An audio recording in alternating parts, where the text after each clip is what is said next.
मैं आप सभी का दोस्त आशीष कुमार। हिंदी कक्षा 7 का एक कक्षा 7 की एक पाठ है जिसका नाम है अपूर्व अनुभव, जिसे मैं पढ़ने जा रहा हूँ। और इस पाठ को लिखा है तेत्सुको कुरियानागी। इस पाठ का जो जो मूल रूप है उसको तेत्सुको कुरियानागी ने लिखा है, और उनकी लिखी हुई बात को अनुवाद करना और इसे एक पाठ के रूप में प्रस्तुत करने का जो काम किया है वे हैं पूर्वा याज्ञिक कुशवाहा। तो पढ़ते हैं पाठ को। मैं एक बार दोबारा से बताना चाहूंगा। पाठ का नाम है अपूर्व अनुभव। पाठ संख्या है 10। सभागार में शिविर लगने के 2 दिन बाद तोतो चांद के लिए एक बड़ा साहस करने का दिन आया। इस दिन उसे यासुकी चांद से मिलना था। इस भेद का पता न तो तोतो चांद के माता पिता को था, न ही यासुकी चांद के। उसने यासुकी चांद को अपने पेड़ पर चढ़ने का न्योता दिया था। तोमोए में हर एक बच्चा बाग के एक एक पेड़ को अपने खुद के चढ़ने का पेड़ मानता था। तोतो चांद का पेड़ मैदान के बाहरी हिस्से में कुहोन बुत्सु जाने वाली सड़क के पास था। जो बच्चे अभी जुड़े हैं मैं उनको बता दूं कि जो तोतो चांद जो शब्द आ रहा है इस पाठ में, वह एक चरित्र का नाम है, पाठ में आए हुए कैरेक्टर का नाम है। बड़ा सा पेड़ था उसका, चढ़ने जाओ तो पैर फिसल फिसल जाते, पर ठीक से चढ़ने पर जमीन से कोई 6 फुट की ऊंचाई पर एक द्विशाखा तक पहुंचा जा सकता था।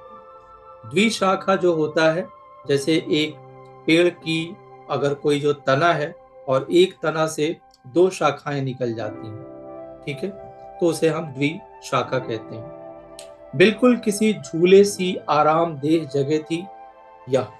तोतो चांद अक्सर खाने की छुट्टी के समय या स्कूल के बाद ऊपर चढ़ी मिलती।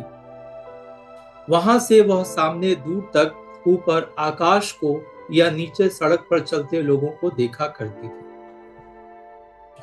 बच्चे अपने अपने पेड़ को निजी संपत्ति मानते थे। निजी का मतलब होता है अपना। किसी दूसरे के पेड़ पर चढ़ना हो तो उससे पहले पूरी शिष्टता से माफ कीजिए, क्या मैं अंदर आ जाऊं, पूछना पड़ता था। शिष्टता जो होता है इसको हम कहते हैं शिष्टाचार, जिसको आजकल बच्चे मैनर के नाम से जानते हैं। इसको शिष्टता को अंग्रेजी में मैनर कहते हैं। यासुकी चांद को पोलियो था। पोलियो के बारे में आप सबने सुना होगा, और विशेषकर जो इसका एक विज्ञापन चलता है 2 बूंद जिंदगी की, तो ये वही पोलियो है, उसी के बारे में यहाँ पर बातचीत हो रही है।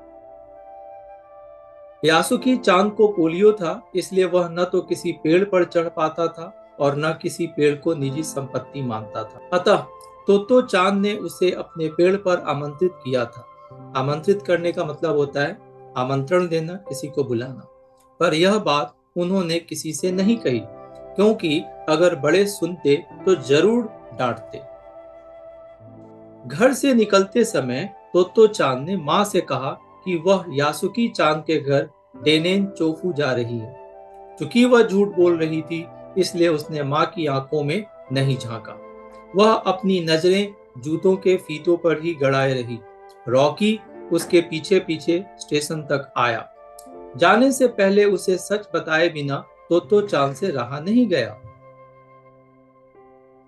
मैं यासुकी चांद को अपने पेड़ पर चढ़ने देने वाली हूँ, उसने बताया। जब तोतो चांद स्कूल पहुंची तो रेल पास उसके गले के आसपास हवा में उड़ रहा था। यासुकी चांद उसे मैदान में क्यारियों के पास मिला। गर्मी की छुट्टियों के कारण सब सूना पड़ा था। यासुकी चांद उससे कुल जमा 1 ही वर्ष बड़ा था, पर तोतो चांद को वह अपने से बहुत बड़ा लगता था। जैसे ही यासुकी चांद ने तोतो चांद को देखा, वह पैर घसीटता हुआ उसकी ओर बढ़ा। उसके हाथ अपनी चाल को स्थिर करने के लिए दोनों ओर फैले हुए थे। तोतो चांद उत्तेजित थी। वे दोनों आज कुछ ऐसा करने वाले थे जिसका भेद, भेद का मतलब रहस्य, किसी को भी पता न था। वह उल्लास में ठिठियाकर हंसने लगी। उल्लास का मतलब खुशी। यासुकी चांद भी हंसने लगा। तोतो चांद यासुकी चांद को अपने पेड़ की ओर ले गई और उसके बाद वह तुरंत चौकीदार के छप्पर की ओर भागी, जैसा उसने रात को ही तय कर लिया था। वहां से वह एक सीढ़ी घसीटती हुई लाई, उसे तने के सहारे ऐसे लगाया जिससे वह द्विशाखा तक पहुंच जाए। वह कुर्सी से ऊपर चढ़ी और सीढ़ी के किनारे को पकड़ लिया। तब उसने पुकारा, ठीक है, अब ऊपर चढ़ने की कोशिश करो। यासुकी चांद के हाथ पैर इतने कमजोर थे कि वह पहली सीढ़ी पर भी बिना सहारे के चढ़ नहीं पाया। इस पर तोतो चांद नीचे उतर आई और यासुकी चांद को पीछे से धकियाने लगी। पर तोतो चांद थी छोटी और नाजुक सी, इससे अधिक सहायता क्या करती।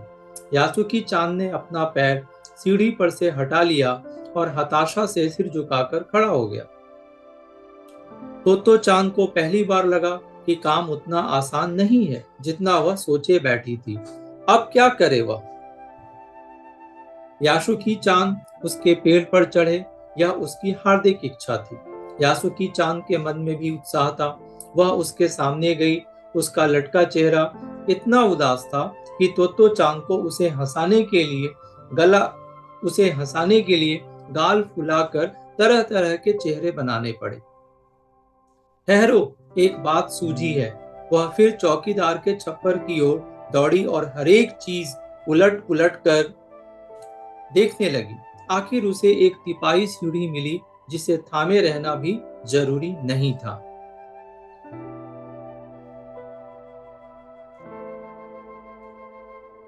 वह तिपाई सीढ़ी को घसीट कर ले आई तो वह अपनी शक्ति पर हैरान होने लगी। तिपाई की ऊपरी सीढ़ी द्विशाखा तक पहुंच रही थी। देखो, अब डरना मत, उसने बड़ी बहन की सी आवाज में कहा। यह डगमगाएगी नहीं। डगमगाना यानी हिलना। यासुकी चांद ने घबराकर तिपाई सीढ़ी और पसीने से तरबतर तोतो चांद की ओर देखा। उसे भी काफी पसीना आ रहा था। उसने पेड़ की ओर देखा और तब निश्चय के साथ पांव उठाकर पहली सीढ़ी पर रखा। उन दोनों को यह बिल्कुल भी पता न चला कि कितना समय यासुकी चांद को ऊपर तक चढ़ने में लगा। सूरज का ताप उन पर पड़ रहा था, पर दोनों का ध्यान यासुकी चांद के ऊपर तक पहुंचने में रमा था। तोतो चांद नीचे से उसका एक एक पैर सीढ़ी पर धरने में मदद कर रही थी। अपने सिर से वह उसके पिछले हिस्से को भी स्थिर करती रही। यासुकी चांद पूरी शक्ति के साथ जूझ रहा था और आखिर वह ऊपर पहुंच गया। हुर्रे! पर उसे अचानक सारी मेहनत बेकार लगने लगी। तोतो चांद तो सीढ़ी पर से छलांग लगाकर द्विशाखा तक पहुंच गई, पर यासुकी चांद को सीढ़ी से पेड़ पर लाने की हर कोशिश बेकार रही। यासुकी चांद सीढ़ी थामे तोतो चांद की ओर ताकने लगा। तोतो चांद की रुलाई छूटने को हुई। उसने चाहा था कि यासुकी चांद को अपने पेड़ पर आमंत्रित कर तमाम नई नई चीजें दिखाए, पर वह रोई नहीं। उसे डर था कि उसके रोने पर यासुकी चांद भी रो पड़ेगा। उसने यासुकी चांद का पोलियो से पिचकी और अकड़ी उंगलियों वाला हाथ अपने हाथ में थाम लिया। उसके खुद के हाथ से वह बड़ा था, उंगलियां भी लंबी थीं। देर तक तोतो चांद उसका हाथ थामे रही, तब बोली, तुम लेट जाओ, मैं तुम्हें पेड़ पर खींचने की कोशिश करती हूँ।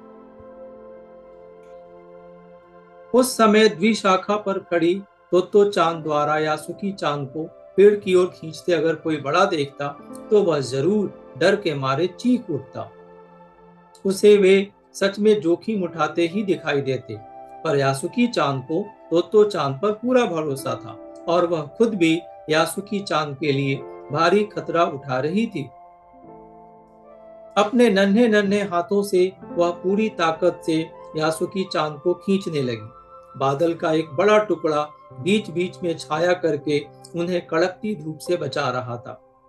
काफी मेहनत के बाद वह दोनों आमने सामने पेड़ की द्विशाखा पर थे।